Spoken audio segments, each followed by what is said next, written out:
My name's Matt. I stumbled upon an old piece of equipment while I was out working on a little job. Projects like the auto car here. You guys know that I like to take on a lot of projects. I got a lot of ambition to start projects. Millions of people have watched Matt Statar bring dead machines back to life. They've seen him revive bulldozers abandoned for decades, rescue forgotten trucks from the woods, and transform rusted heaps of metal into working giants again. But while Diesel Creek has become one of YouTube's biggest heavy equipment channels, the man behind it has remained an enigma. His marriage to Eva, his growing property, his estimated multi-million-dollar net worth, and the life he deliberately keeps off camera have fueled years of speculation. So, what really happened to Matt and Eva from Diesel Creek House? Well, today, we'll answer that and much more. The man nobody really knows.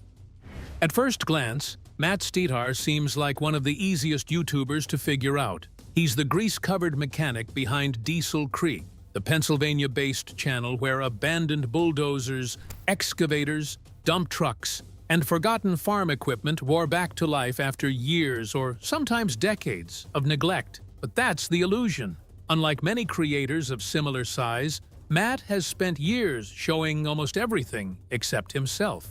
His viewers have seen acres of rural Pennsylvania property, towering cranes, bulldozers weighing tens of thousands of pounds, and workshops packed with tools worth small fortunes. Yet, they've never been invited on a grand house tour. There are no day-in-the-life videos, no emotional relationship updates, no pregnancy announcements, no family vlog spin-offs, and no staged personal drama designed to keep the algorithm happy. For someone whose life appears so open on camera, an astonishing amount remains hidden. There's a lot to uncover, so let's start from the very beginning. Before Diesel Creek, the kid who couldn't sit still. Long before millions of people knew him as the man who could resurrect a bulldozer abandoned in the woods, Matt Statar was simply the kid who couldn't leave anything alone. If something had gears, wires, bearings, or a motor, he wanted to know what was happening inside it. In later interviews, he admitted he had an irresistible urge to understand how things worked, recalling that he was always taking things apart and, fortunately for his parents, usually figuring out how to put them back together again. "I always liked fixing things," he explained, adding that he was fascinated by how things worked. That curiosity, more than any career plan, became the foundation of Diesel Creek years before the name even existed. Matt has often joked that he was an oops baby. He was born roughly 13 years after his older sisters, arriving at a point when his parents had already raised 2 children and weren't expecting another. That unusual age gap meant he grew up very differently from his siblings. By the time he was old enough to chase toy trucks around the yard, his sisters were already teenagers preparing for adulthood. Instead of spending afternoons roughhousing with brothers or sisters his own age, Matt largely entertained himself. That quiet childhood gave him endless hours to tinker, experiment, and satisfy a curiosity that seemed impossible to switch off. One story perfectly captures that mindset. Matt has recalled finding a broken toy drill at school that had been jammed full of coins. While everyone else saw a worthless toy headed for the trash, he asked if he could take it home. That evening, he carefully dismantled it, removed the coins blocking the motor, reassembled it, and watched it spring back to life. Years later, that same philosophy would define an entire YouTube channel built around rescuing machines everyone else had already written off. Traditional education, however, never held the same appeal. During his appearance on the Essential Craftsman podcast, Matt openly admitted that he was never suited to sitting in a classroom all day. He described himself as someone who learned best by doing rather than listening. Instead of memorizing lessons from textbooks, he wanted to hold the wrench, pull the engine apart, and solve the problem himself. In interviews, he has even expressed disappointment that his high school offered no real shop program, leaving him without the kind of hands-on training he craved. Rather than pursuing a 4-year university degree, Matt enrolled in the welding program at the Community College of Allegheny County in Pennsylvania. It wasn't a glamorous path, but it gave him practical skills that could immediately be applied in the real world. Welding opened doors to construction, fabrication, and eventually the heavy equipment industry. Instead of graduating with significant student debt, he entered the workforce with skills that employers needed. Over the next several years, Matt built a career working across western Pennsylvania's construction and pipeline industries. He operated bulldozers, excavators, backhoes, loaders, and other heavy equipment on demanding job sites. So, when a hydraulic hose burst or an aging machine refused to start, downtime meant lost money. Those experiences sharpened his troubleshooting skills far beyond what any classroom could have taught. Yet even while working full-time, Matt kept carrying a camera. Long before Diesel Creek became a recognizable brand, he uploaded videos simply because he enjoyed documenting what he was doing. Some of his earliest online clips featured dirt bikes, off-road riding, and everyday adventures with friends. There was no polished editing, no elaborate thumbnails, and certainly no expectation of making a living from YouTube. It was just another hobby, tucked alongside welding, operating equipment, and fixing anything mechanical. Around 2011, those uploads gradually shifted toward machinery and equipment. This laid the groundwork for what would eventually become Diesel Creek. The gamble that changed everything. By the beginning of 2020, Matt Stetar was still living a life that looked nothing like that of a YouTube star. His primary career was in construction and pipeline work, operating and maintaining heavy equipment across western Pennsylvania. YouTube existed in the background, but it wasn't paying the bills. In interviews, Matt has explained that he never viewed the platform as a guaranteed career. In fact, he has repeatedly said he always believed he could return to union construction work if YouTube didn't work out. That practical mindset would soon collide with an event no one saw coming. The COVID-19 pandemic swept across North America in early 2020. Construction schedules shifted, projects slowed, and uncertainty spread through industries that depended on large infrastructure work. Like millions of workers, Matt suddenly found himself facing a future that looked very different from the one he had planned. Instead of waiting for normal life to return, he made a decision that, at the time, seemed incredibly risky. He would give YouTube his full attention. It wasn't because he believed online fame was guaranteed. As he later explained, he simply figured that if everything failed, I can always go back to the heavy equipment and pipeline work he already knew. That safety net made the gamble possible. The timing turned out to be almost unbelievable. While much of the world was stuck at home, audiences began consuming more long-form YouTube content than ever before. Diesel Creek's slow, methodical restoration videos found exactly the right audience at exactly the right moment. Instead of quick repairs edited into 10-minute highlights, Matt showed the entire process: the seized engines, the snapped bolts, the hydraulic leaks, the failed first attempts, and eventually the satisfying moment when a machine that had sat silent for years finally came back to life. Viewers weren't just watching equipment get repaired. They were watching a story unfold, one wrench turn at a time. One successful restoration led to another, and then another.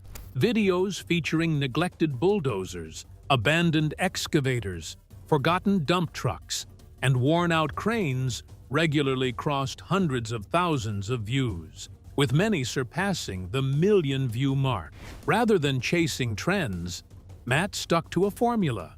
He would find an interesting machine, figure out why it stopped working, and let viewers experience the entire journey. That consistency built trust. People didn't watch Diesel Creek because every restoration succeeded. They watched because Matt showed every setback along the way. As the audience grew, so did the business behind the camera. Diesel Creek gradually transformed from a side hobby into a full-fledged operation with multiple income streams. Advertising revenue from YouTube became only one piece of the puzzle.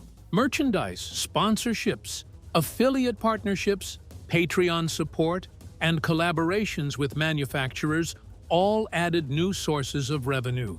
Longtime viewers watched Matt continually reinvest in Diesel Creek itself. The property in rural Pennsylvania steadily evolved with larger workshops, additional equipment storage, improved access roads, heavier lifting equipment, and more land dedicated to restoration projects. Machines that once sat outside were moved into proper buildings. New fabrication equipment appeared. The yard filled with excavators, dozers, loaders, trucks, and cranes waiting for their turn in front of the camera. Rather than spending success on luxury cars or extravagant displays, Matt seemed intent on growing the workspace that made the channel possible. But success brought something Matt had never planned for. The more Diesel Creek expanded, the less interested some viewers became in the machines themselves. Instead, they wanted to know about the man behind the camera. How much money was he making? How many acres did he own? Was he really worth millions? Who was helping behind the scenes? Did he have employees? What did his house look like? And much more. Eva, the house, and the questions fans keep asking. By late 2021, Diesel Creek had become far more than a YouTube hobby. The channel's audience was growing rapidly, restoration projects were getting bigger, and Matt Stetar had become one of the most recognizable faces in the heavy equipment community. Naturally, viewers began asking the same questions they ask every successful creator. Who is he when the cameras are off? Is he married? Turns out that Matt is indeed married. He and his wife, Eva, tied the knot on October 22, 2021. Unlike many internet personalities who turn weddings into multi-part video series or sponsored events, the marriage received almost no fanfare. There was no elaborate proposal video, no wedding special, and no extended honeymoon content designed to generate views. Fans gradually learned about the marriage through social media posts and occasional references rather than a major announcement. That understated approach immediately set Diesel Creek apart from countless creator couples whose personal milestones become part of their content strategy. Even today, Eva remains one of the biggest mysteries surrounding the channel. Public information suggests she worked in marketing and account management before becoming more involved with Diesel Creek. Beyond that, very little has been confirmed. She has appeared occasionally in videos, usually in brief moments, rather than as a featured personality, and Matt has rarely discussed her role in detail. Longtime viewers generally believe she helps with filming, logistics, scheduling, and behind-the-scenes operations, but the couple has never produced videos explaining exactly how the business is divided between them. That silence has only fueled curiosity. One of the most frequently searched questions about Diesel Creek is surprisingly simple. What does Eva actually do? Unlike creators who invite audiences into every aspect of family life, Matt and Eva have consistently drawn a line between the business and their marriage. They don't post relationship Q&As, they don't film couple challenges, and they don't build storylines around their private lives. Even simple details that many creators casually share remain unanswered. Where did they meet? How long did they date? What are their future plans? Those answers have largely stayed off camera. The two have also made no public announcement about having children or expecting any. Rather than expanding Diesel Creek into a family-focused channel, they've allowed another part of their household to become familiar faces instead. Their dogs have evolved into recurring characters that longtime viewers instantly recognize. Whether wandering through the equipment yard, lounging near a repair project, or unexpectedly appearing in the background of a restoration, the dogs have become part of the channel's identity. If there's one place fans know almost as well as Matt himself, it's the Diesel Creek property. Over the years of videos, viewers have watched it transform piece by piece, into something resembling a working industrial yard. Instead of carefully landscaped lawns or luxury amenities, the landscape is filled with excavators, bulldozers, dump trucks, cranes, loaders, tractors, shipping containers, fabrication equipment, and large workshops. Gravel roads connect different work areas, new buildings appear over time, and every expansion seems designed to accommodate yet another oversized restoration project. Yet, despite seeing countless angles of the property, viewers know remarkably little about the home itself. Matt has never produced an elaborate house tour or showcased his personal living space the way many successful YouTubers do. One project that particularly surprised fans was Matt's purchase of an abandoned church, which he documented with plans to renovate and repurpose the historic building. It was a departure from his usual machinery restorations and demonstrated that his interests extended beyond engines and hydraulics. As the channel continued growing, so did the speculation.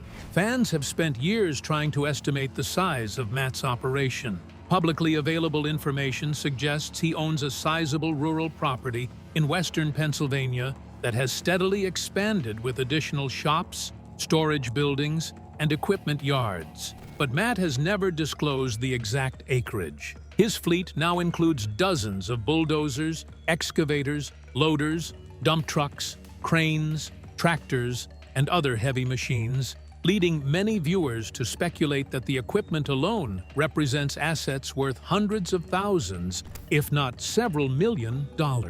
Meanwhile, estimates of Matt's personal net worth vary widely, with some experts placing it anywhere from about $1 million to over $3 million. Even the size of the team remains something of a mystery.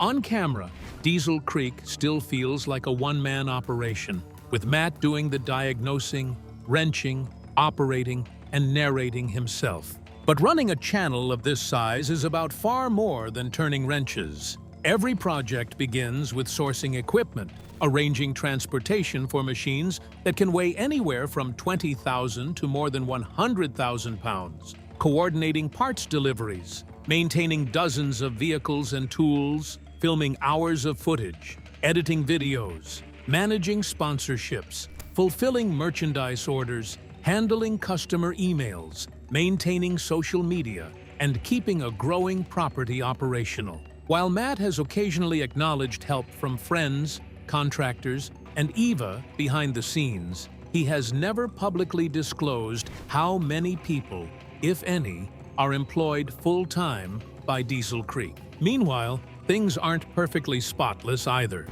The critics, the rumors, and why Diesel Creek has almost no scandals. As Diesel Creek grew from a niche restoration channel into one of YouTube's biggest heavy equipment success stories, early subscribers found something odd.